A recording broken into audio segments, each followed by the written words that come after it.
Shabbat Shalom. Poder sentar.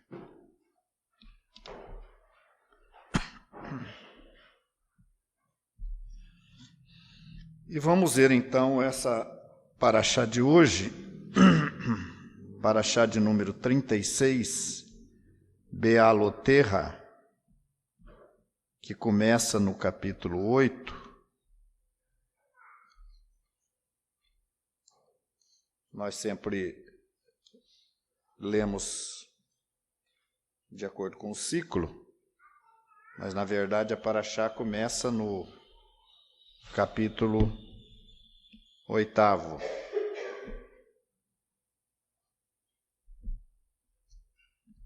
De Números.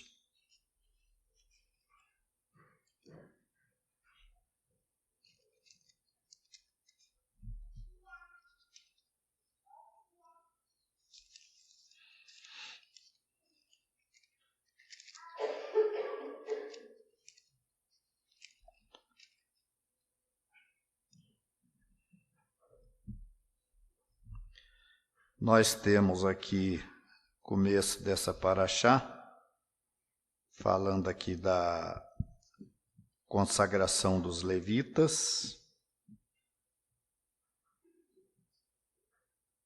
Os levitas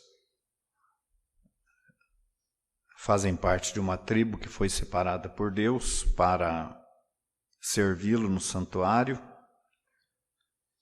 E esses levitas, eles foram escolhidos para, na verdade, substituir os primogênitos dos filhos de Israel. Todo primogênito deveria ser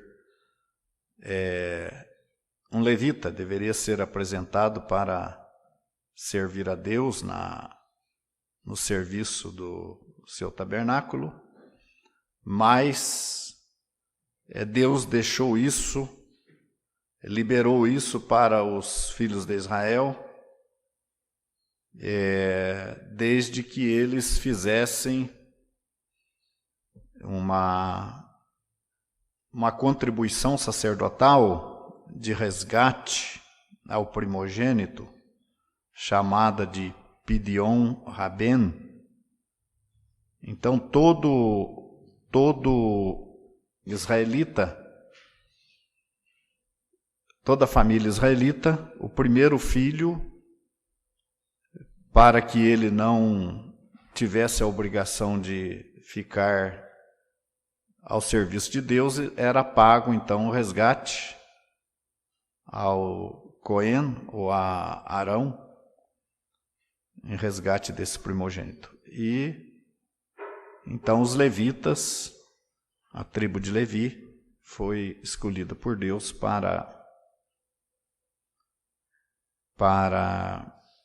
servir no santuário. Lembrando que o Pidyon Haben faz parte também do ciclo de vida judaica. Esse é um tema que nós estamos estudando dentro do Conselho de Líderes, ciclo de vida judaica. Em paralelo também estamos estudando a questão do sacerdócio, dos dois sacerdócios, que é o sacerdócio arônico, formado pelos levitas, e o sacerdócio de Melquisedeque, que é o sacerdócio vigente hoje dentro da nova aliança. O sacerdócio de Melquisedeque, ele não é vigente hoje no Israel tradicional. O Israel tradicional não tem mais um sacerdócio em exercício, porque o templo foi destruído, não há mais sacrifícios. Todavia existem os Coanim, que são os descendentes dos sacerdotes.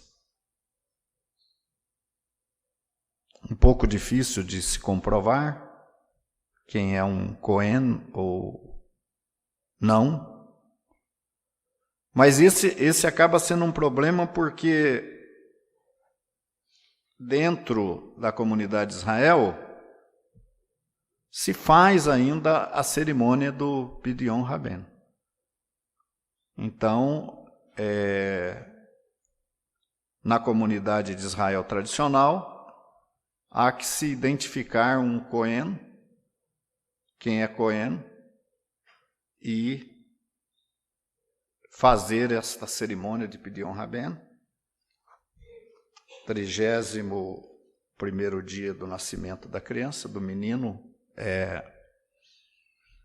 do homem, do filho primogênito, homem, e ainda é feita essa cerimônia que faz parte do ciclo de vida judaico. Então você tem o Bar Mitzvah, você tem a circuncisão, o 8º dia,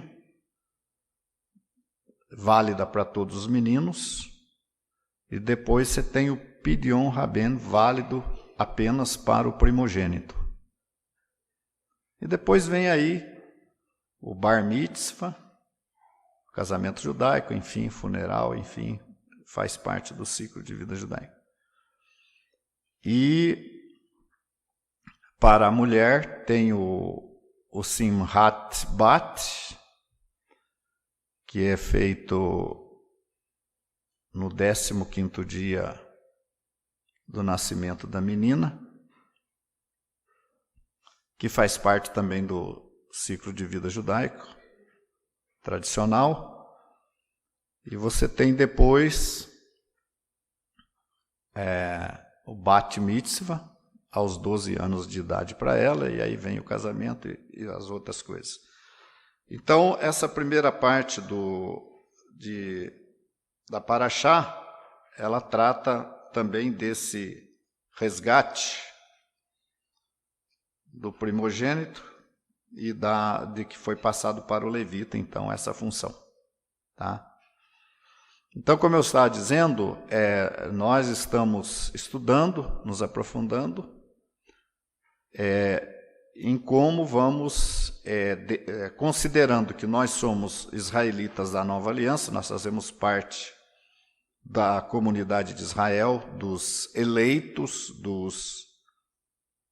dos ramos que abraçaram a Nova Aliança, da parte da oliveira que abraçou a Nova Aliança, e como é que nós temos que lidar com essas questões judaicas que fazem parte do ciclo de vida judaico.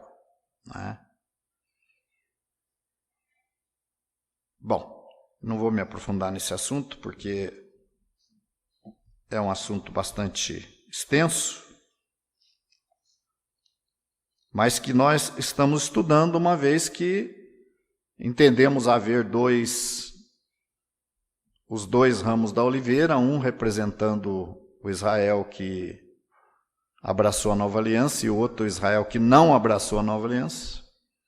E nós temos que ter uma definição, inclusive uma definição também do tipo de judaísmo que nós praticamos, para não ficarmos fazendo uma coisa do judaísmo ortodoxo, do judaísmo racídico, do judaísmo da reforma, do judaísmo conservador, enfim, qual é a nossa postura, que deve ser uma postura média e definida.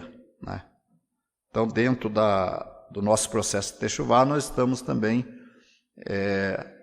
nos aprofundando nesse tema que é importante para a nossa Techuvá. No capítulo 9, nós temos aqui falando de novo aí sobre Pêssar, da celebração de Pêssar, da época da celebração de Pêssar,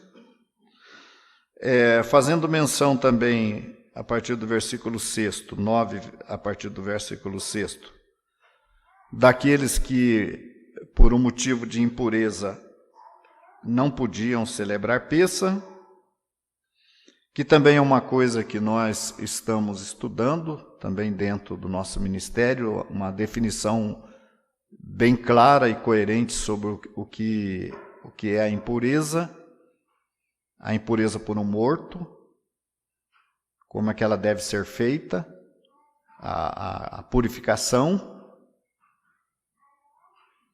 uma definição, vamos dizer assim, isso já existe, mas uma definição, uma coisa que deixe bem claro isso. E nós temos aqui também, nesse mesmo tema,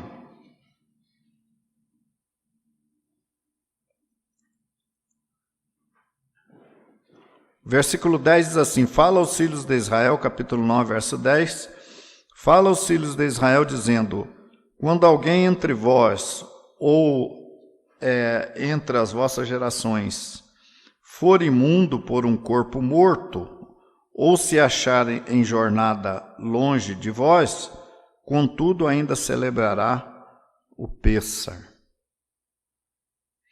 Veja bem, gente, uma coisa importante, quando se fala em Pêssar, Pêssar é uma cerimônia das mais sérias que tem entre o nosso povo.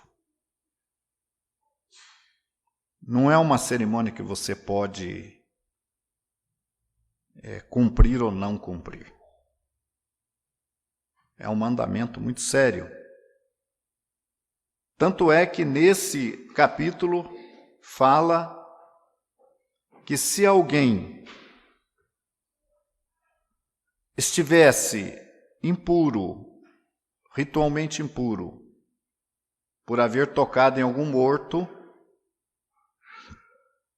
ele não podia celebrar Pêssar nessas condições. Mas, o verso 11 diz: no mês segundo, no 14 à tarde, a celebrarão, com pães asmos e ervas amargas o comerão. Esse é chamado de o Pêssar Sheni, ou o Pêssar 2, ou o Pêssar segundo, que a cerimônia era feita para atender aqueles que não puderam participar do primeiro, pelo motivo da impureza ou por motivo de viagem. Não é por qualquer motivo que você pode deixar de participar de Pêssar. Guarde isso na cabeça. Nós temos que ter o calendário judaico diante de nós, para nós não deixarmos de celebrar as festas, não deixarmos de observar os Yamim Tovim, os dias festivos. A gente não pode pensar que é só o Shabat que tem que ser observado. Os dias de festa também têm que ser observados.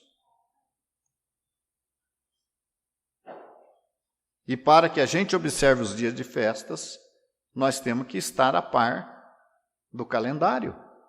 Quando é que caem essas festas? E ficarmos atentos para quando são as festividades, para a gente não deixar passar despercebido uma festividade. Então, o Pêssar, a Páscoa, ela era tão importante, ela é tão importante, que você tem a segunda Páscoa, o segundo Pêssar, para aqueles que estavam, de acordo com a Torá, impedidos de participar. Então, não é qualquer motivo, quero deixar bem claro, não é qualquer motivo. Tem os motivos que a Torá diz. Um é a contaminação por um morto. E o outro é por motivo de viagem, se acharem em uma jornada longe, não é? E diz: contudo, ainda celebrará Pêssar ao Senhor, no mês segundo, no dia 14. Tá? O verso 12 diz: dela não deixarão até amanhã, do cordeiro que era morto, no caso, né? Era comido. E dela não quebrarão osso algum, segundo todo o estatuto da Páscoa celebrarão. Lembrando que nós que cremos em Yeshua como nosso Cordeiro Pascal, nós não matamos cordeiro para Pêssar. Porque se nós o fizermos, automaticamente estaremos dizendo que Yeshua não é o nosso cordeiro. Então nós não abatemos cordeiro para Pêssar, porque nós cremos que Yeshua é o nosso cordeiro. Celebramos Pêssar respeitando esse item.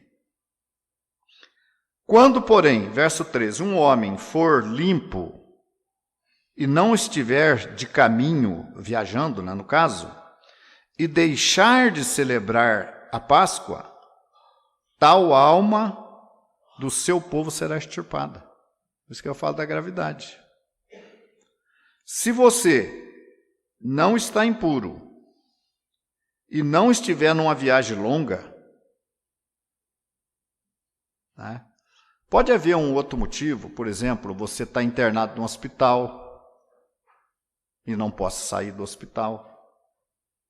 Mas tem que ser um motivo muito, realmente justo para você não participar de Pêssar.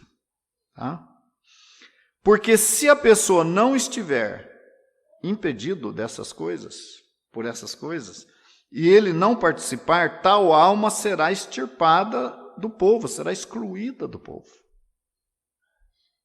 Então a gente tem que pensar, Você veja, chega a ser até mais grave do que o Shabat. Por exemplo, Shabat é dia de congregarmos. É Santa Convocação. É a primeira das festas. Se você não vem congregar e não tem um motivo justo, você está transgredindo o sábado. Está transgredindo. Mas o Pêssar dava a exclusão do povo. Entendeu?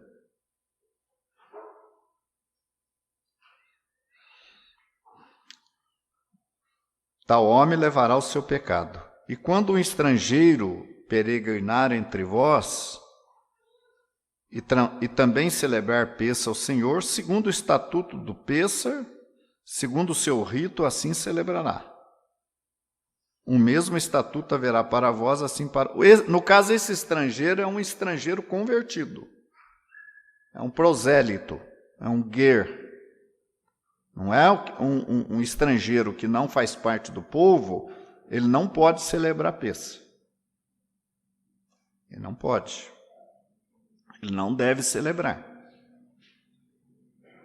Então, muitas vezes a pessoa fica brava porque não deixa ele celebrar, mas não é que a gente não deixa, está proibido pela Torá.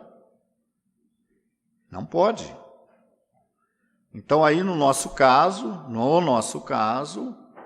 nós temos a Brit Milá, a circuncisão, que é uma coisa que é necessário a pessoa ser circuncidado para participar de Pêssar. Então, se você não está circuncidado e você não participa do Pêssar, você está obedecendo a Torá. Não participar, entenderam? Coisa interessante, né? Se você não está circuncidado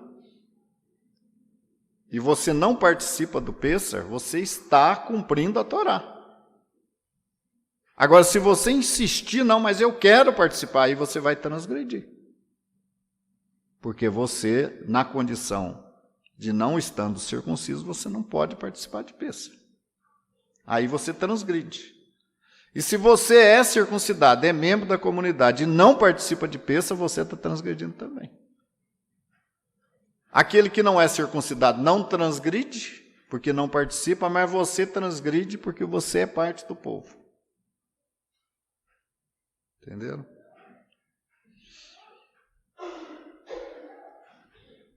São coisas curiosas, né? No mínimo curiosas.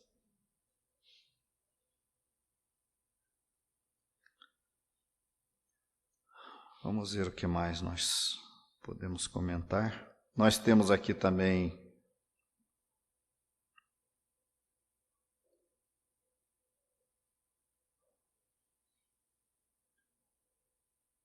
a questão da nuvem, que era uma coisa que a gente comentava sempre, né? Que quando o nosso povo estava no deserto,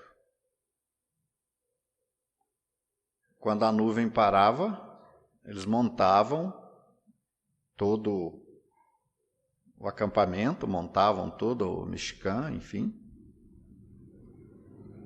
Mas quando a nuvem levantava e saía, eles tinham que desmontar tudo e seguir a nuvem.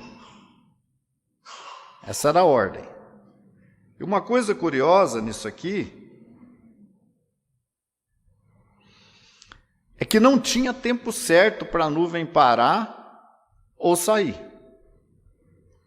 Então, de repente, a nuvem parava no lugar, ficava um mês ou mais parada naquele lugar, o povo se estabelecia ali, se organizava ali, armava a tenda, ao Ohel, o Mishkan, e aquilo ficava ali parado por um mês ou mais de um mês, 2 meses. Mas havia caso que ela parava um dia, eles arrumavam tudo, 2, 3 dias depois a nuvem levantava de novo, aí tinha que desmontar tudo e ir atrás.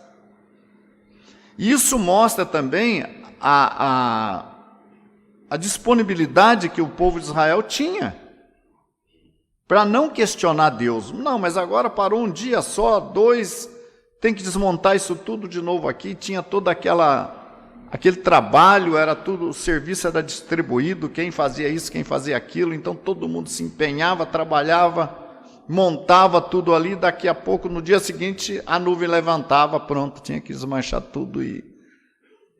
Então o povo não reclamava. Às vezes, uma das grandes dificuldades do não-judeu em servir a Deus é isso, que ele não quer ser submisso. Ele quer fazer o negócio do jeito dele. Ele quer estabelecer condições para Deus. Ele não quer fazer do jeito que Deus quer que seja feito. Nós temos que nos encurvar diante da vontade de Deus.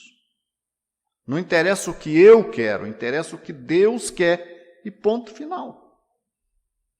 Então, uma das grandes dificuldades, inclusive tem aí as 7 leis de Noah, que foram criadas aí para os, que me perdoem, os Bnei Noah, os que praticam essa fé, Bnei Noah, que acreditam nisso, que Deus deu 7 mandamentos para os não-judeus cumprirem,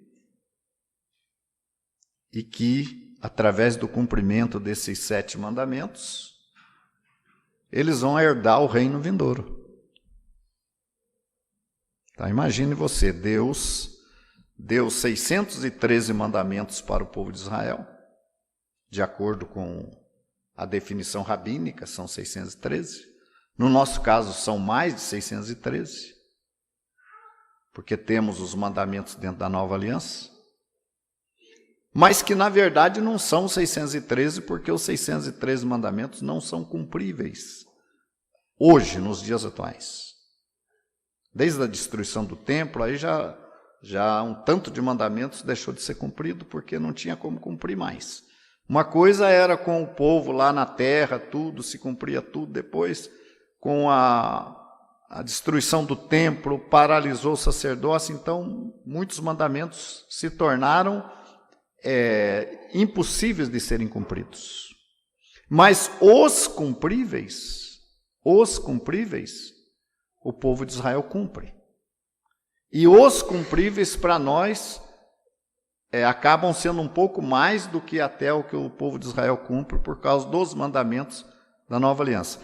Mas são mais de 270, se eu não me engano, são 277 mandamentos, se eu não me engano, que são cumpríveis. Agora, dizer para o gentil que eles cumprindo só 7,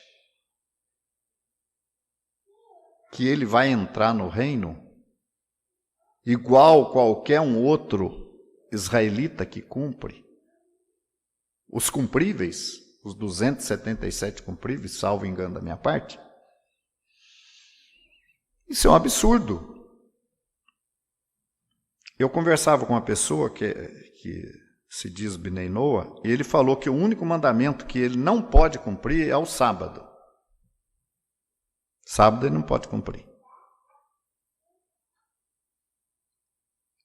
Até a comida coxa ele disse que ele cumpre. Quer dizer, eu não acredito. Talvez ele cumpra, mas que os demais cumpram. Não, claro que não cumprem. Não cumprem os 7 mandamentos. Nem os 4 de Atos 15.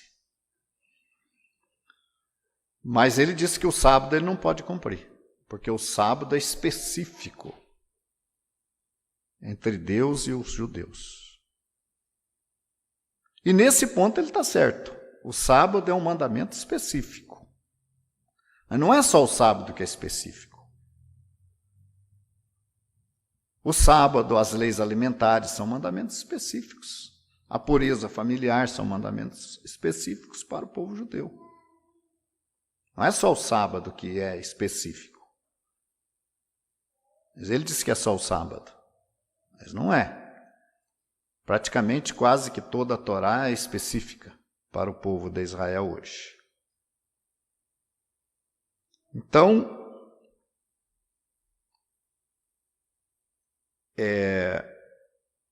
se o não-judeu, cumprindo os 7 mandamentos, ele entra no reino, eu disse para ele, então Deus não é amigo de Israel. Não é. Porque como é que eu dou 600 mandamentos para o Elcio cumprir, para entrar no reino? E para o Heitor eu dou 7. E fala, Heitor, se você cumprir os 7, você vai estar junto com o Elcio no reino. E ele tem 613. Isso é porque eu amo o Elcio. Porque Israel é o meu primogênito, Israel é o meu filho preferido. Então eu dou 613 para o meu filho, que é filho meu. Agora, para você que não pode estar junto, porque você é das nações, é o justo das nações, eu te dou 7, com a promessa de que se você cumprir 7, você vai estar junto com o Elcio. Então, eu sou amigo de quem aqui? De quem é que eu sou amigo? Seu ou dele? Lógico, dele. Então, isso é... A pessoa às vezes que acredita numa conversa dessa, me desculpe. Então, na verdade, isso é para eu descartar o Heitor. Heitor, não perturba, Heitor. Ah, não perturba. Cumpre 7 lá, você vai estar comigo no reino, cumpre 7, tá? Não perturba. Porque, na verdade, o gentil, quando ele começa a crer, ele dá um trabalho tremendo. Porque até tirar toda aquela bagagem de paganismo que ele aprendeu, que ele conheceu, que ele viveu, e colocar ele de acordo com o judeu, isso dá um trabalho que... Então é melhor eu jogar isso em cima de você só cumpre 7 e fica na sua. Aí esse amigo meu falou assim, não, mas não é só 7. Ele falou, não é só 7. Tem os mandamentos relacionados com 7. Hoje estão dizendo isso, que não é só 7. Que tem os mandamentos relacionados com 7. Então vai dar aí uns 40, 50 mandamentos. Então por que não deixa o rapaz se converter e se tornar parte do povo? Para que ficar falando isso para ele, que ele vai entrar no reino? Então, na verdade, esses mandamentos noáticos, eles foram criados para jogar o gentil para lá. Olha, vai, você não tem que ficar incomodando, vai, segue só 7 mandamentos que você vai entrar no reino. É uma maneira de descartar o gentil. Porque não é verdade que o gentil vai herdar no reino, não é. As próprias orações do Sidur falam isso. Que o incircunciso não vai herdar reino, não vai herdar coisa nenhuma. Não adianta.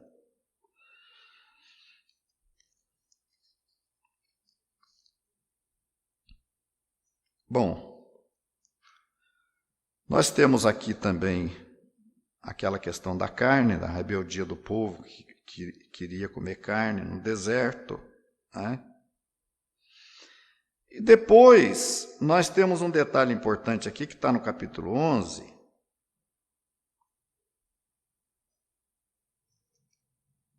Moisés reclama da carga do povo, que o povo estava dando muito trabalho para ele, no 11:14.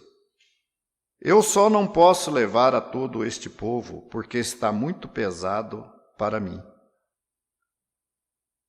E se assim fazes comigo, mata-me, eu te peço, se tenha achado graça aos teus olhos, e não me deixes ver o meu mal.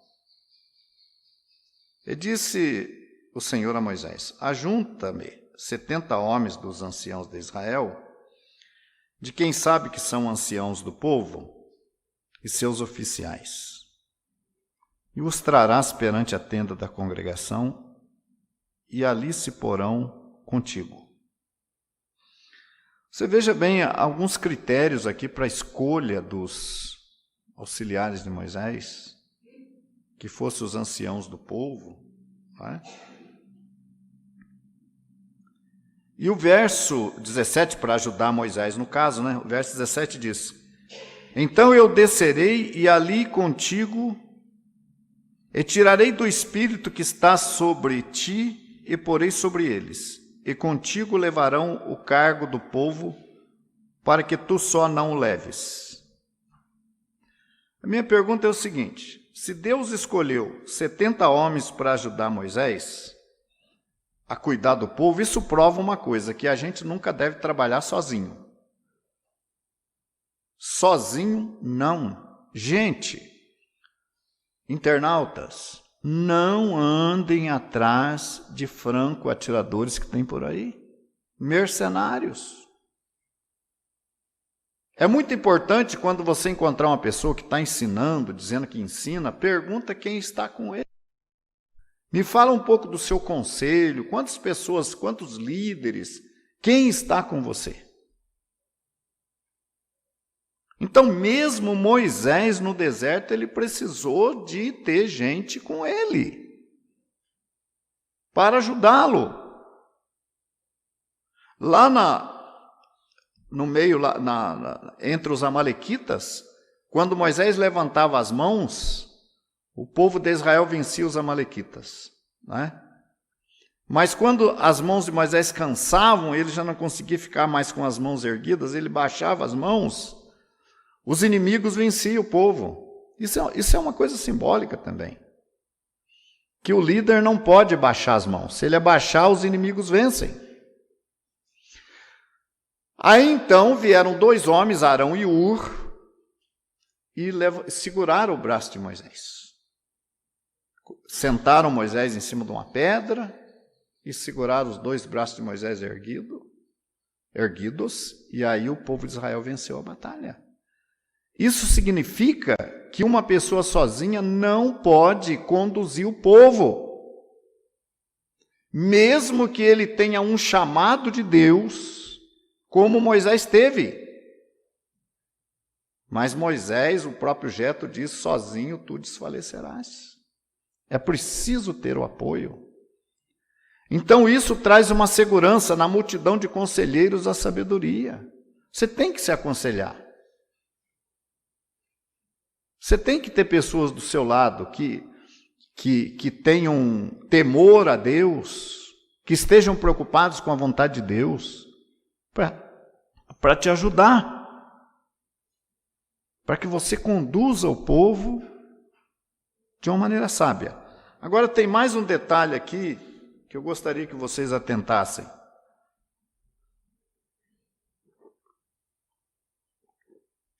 Deus manda Moisés separar 70 homens, e aí Deus derramou o Espírito Santo sobre os 70, não foi? Foi? Não? Não foi? Como é que foi que aconteceu? Então eu descerei, e ali farei contigo e tirarei do espírito que está sobre ti, e o porei sobre eles. O que isso significa? O que significa isso? Tirarei do espírito que está sobre ti e porei sobre os 70. O que isso significa? O que vocês acham que significa? Significa que era a mesma autoridade de Moshe. Não seria uma autoridade separada, à parte. Seria a mesma autoridade de Moshe. E não é a primeira vez que acontece isso aqui. Por exemplo, no caso de Eliseu e Elias, quando ele foi tirado do cargo dele, quando venceu o período dele, ele não foi, lembrando que ele não foi para o céu, ele foi elevado às alturas e depois de lá ele foi trasladado para as montanhas. Ele não foi levado para o céu. Não foi morar no céu, não. Ele foi trasladado para outro lugar. Mas o que Eliseu pediu para Elias? Antes que Elias fosse tomado. Eu quero a porção do teu espírito. Porque era uma continuidade. Era uma sequência. O mesmo aconteceu com Moisés e Josué. Moisés passou a autoridade para Josué. Deus não levantou Josué e depois Moisés, não. Olha, Josué, você vai ficar, Moisés, tu está fora, cai fora, vai lá para o monte morrer, agora é Josué. Não, foi através de Moisés que Deus passou para Josué o cargo. Dar o espírito que estava sobre ele para os outros significa dar autoridade. A autoridade que está sobre você, o poder que está sobre você, você passa para os outros.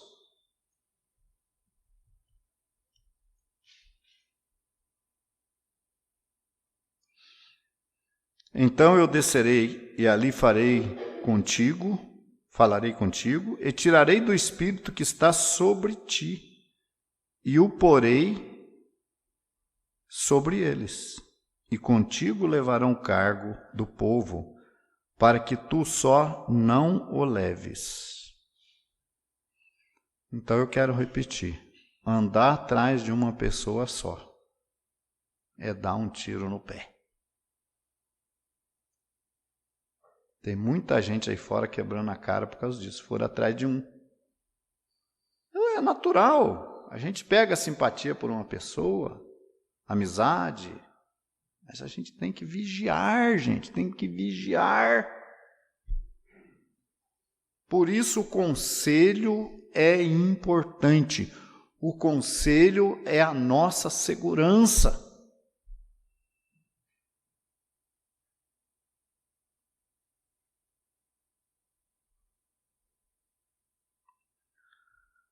Nós temos aqui, curiosamente, mais na frente, 25.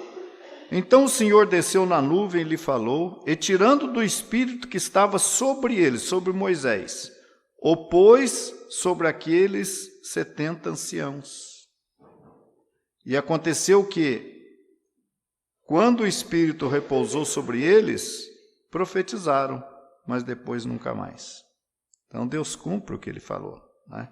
Porém, no arraial ficaram 2 homens, o nome de um era Eldade e o nome do outro Medade, e repousou sobre eles o Espírito enquanto ainda estavam entre os inscritos, ainda que não saíram à tenda e profetizaram no arraial. Então correu o moço e anunciou a Moisés, dizendo, Eldade e Medade profetizam no arraial. E Josué, filho de Num, servidor de Moisés, um de seus mancebos escolhidos, respondeu, Senhor meu, Moisés, proíbe-lhe. Porém Moisés lhe disse, Tens tu ciúmes por mim?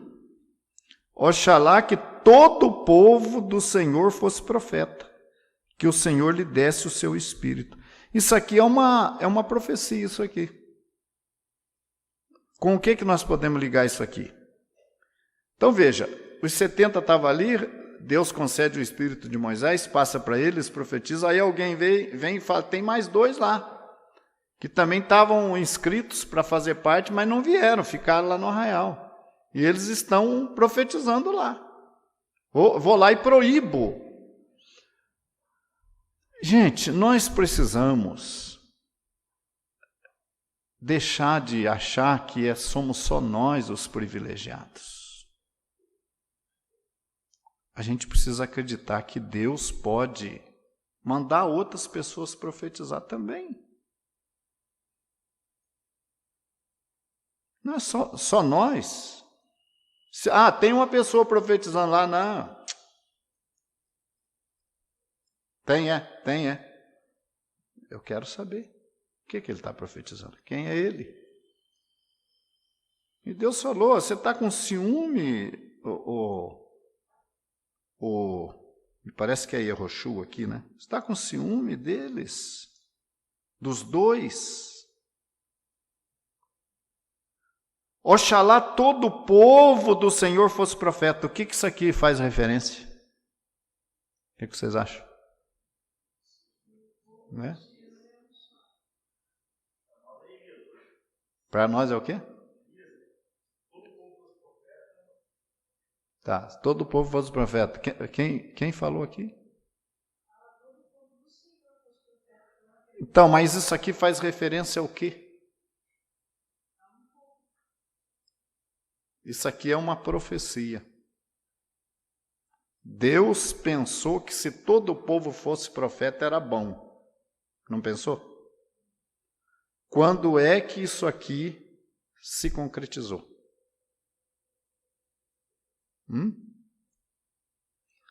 Em Pentecostes darei do meu espírito sobre toda a carne, vossos filhos, vossas filhas profetizarão. Isso aqui me parece que é uma antecipação daquele acontecimento de Pentecostes. Quando até ali somente falavam da palavra os sacerdotes, o povo não podia falar, ensinar, pregar, e a partir dali não, Deus concede seu espírito, por isso que o Elias, como você falou, os que representam Elias hoje, todos profetizam. Agora você pode encontrar um judeu natural aí na rua e ver se ele prega. Prega? Não prega. Mas os escolhidos pregam porque se cumpriu lá em Pentecostes a profecia, então eles passaram, todos os membros da comunidade de Yeshua, passa a falar também da palavra. Oxalá todo o povo fosse profeta. E o Senhor lhes desse o seu espírito. E isso se cumpriu em Pentecostes. Gente, para finalizar, lembrando aqui do incidente de Miriam e Arão. Né? Miriam e Arão. E falaram Miriam e Arão contra Moisés por causa da mulher cuxita que tomara, porquanto tinha tomado a mulher cuxita. E disseram, porventura falou o Senhor somente por Moisés? Não falou também por nós? Veja bem, gente, isso aqui é um perigo. Arão e Miriam se viram, de repente, como autoridades. Eles eram. Mas eles estavam reprovando Moisés, porque Moisés tomou uma esposa cuxita. Agora, mas estava correto Moisés tomar uma esposa cuxita, que provavelmente não era da linhagem do povo? Não estava. Não estava correto. O que Moisés estava fazendo não estava correto. Não estava. Mas quem era Moisés? Moisés era um camarada de fazer bobagem? Era um cara de fazer bobagem, Moisés?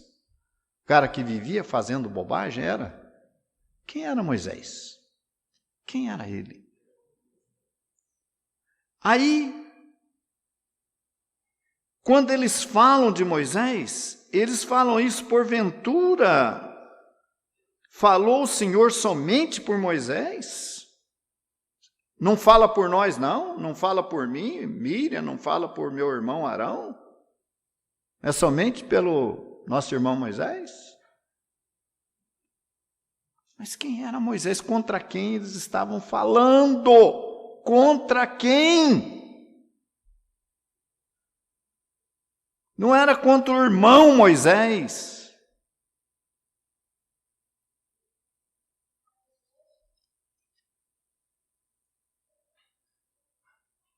E disseram: porventura falou o Senhor somente por Moisés? Verso 4: E logo o Senhor disse a Moisés, e a Arão e a Miriam: vós três saí à tenda da congregação, e saíram eles três. Então o Senhor desceu na coluna da nuvem, se pôs à porta da tenda, depois chamou Arão e a Miriam, e eles ambos saíram. E disse: ouvi agora as minhas palavras. Se entre vós houver profeta, eu, o Senhor, em visão, a ele me faço conhecer, ou em sonhos, falarei com ele. Não é assim com o meu servo Moisés, que é fiel em toda a minha casa? Boca a boca falo com ele, e de vista e não por figuras, pois ele vê a semelhança do Senhor. Porque, pois, não tiveste temor de falar contra meu servo, contra Moisés? Assim a ira do Senhor contra ele se acendeu. Então, Deus tomou o lado de Moisés. Mas o que vocês estão fazendo? Vocês acham que Moisés casou com a Cuxita? Ele bateu a cabeça assim, casou com a Cuxita. Ele não estava em contato com Deus, Deus não falava cara a cara com ele, direto com ele. Não houve esse entendimento entre Deus e Moisés. Moisés, não, casa com a Cuxita, pode casar, Moisés, eu autorizo. Não houve. Moisés bateu a cabeça e foi casar com a Cuxita. E os seus dois irmãos acharam que estavam por cima, que estavam acima dele. E o nosso irmão está pensando o quê? Tem nós dois também aqui. Eu e o meu irmão, que também somos líderes do povo aqui. O que o nosso irmão Moisés está pensando? Casar com a Cuxita. Eles esqueceram que lá no princípio de todas as coisas, Deus tinha falado que Cuxita seria como Deus. E Arão não falava mal de Cuxita, estava falando mal de Deus. Conclusão: não é apenas um lashon hará. Fizeram um lashon hará contra a liderança. Tá? Contra a liderança colocada por Deus. O que prova que uma liderança é colocada por Deus? O quê? O que prova que uma liderança é colocada por Deus? O fruto do trabalho dessa liderança. Quando foi para tirar o povo do Egito, foi a Miriam que foi lá tirar, não foi? A Miriam que foi lá e enfrentou o faraó. Foi ela, né? Então, gente, o fruto. Uma pessoa tem que ser julgada pelo seu fruto, não pelo que a gente quer. E aqui, então, eles cometeram um erro grave. Quando eles falaram contra Moisés, eles irritaram a Deus. E teve consequência. Miriam ficou leprosa. Deus não deixou passar. Ela ficou leprosa 1 semana, mas ficou.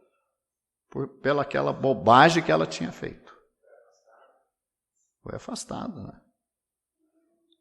Então, que a gente possa aprender nesses 2 episódios, que são: Deus manda tirar do espírito que está sobre Moisés, Deus tira dele e passa para os outros. Existe no meio, nas comunidades cristãs, um linguajar que eles falam assim. Até poucos dias uma pessoa falou isso comigo: eu quero a sua cobertura espiritual. Usa isso muito, né? Mas isso é uma coisa necessária. Por quê? por que eles tinham que... Quem que seria a cobertura espiritual daqueles 70 profetas? Moisés. Não foi dele que Deus tirou o espírito e passou para eles? Miriam e Abraão, o que eles fizeram? Então é preciso respeitar a Deus. A gente tem que pensar isso. Eu estou respeitando a Deus? Se Miriam e Arão tivessem pensado isso, eles iam pensar assim, olha, se nosso irmão casou com a Cuxita, ele fala com Deus direto. Deus escolheu ele, colocou ele na frente do povo. Vamos ficar em paz, nosso irmão sabe o que está fazendo. Ele sabe. Ele foi escolhido por Deus, Deus está com ele fala com Deus direto, então vamos ficar na nossa aqui. Mas não, eles quiseram aproveitar aquela suposta falha do irmão para crescer em cima. Agora é a hora da gente, em cima de Moisés, é a hora. Ele deu uma pisada em falso, casou com a Cuxita, então vamos massacrar Moisés agora. E aí Deus entrou em defesa de Moisés. Gente, que Deus nos abençoe. Vamos para o Kiddush. Paramos por aqui.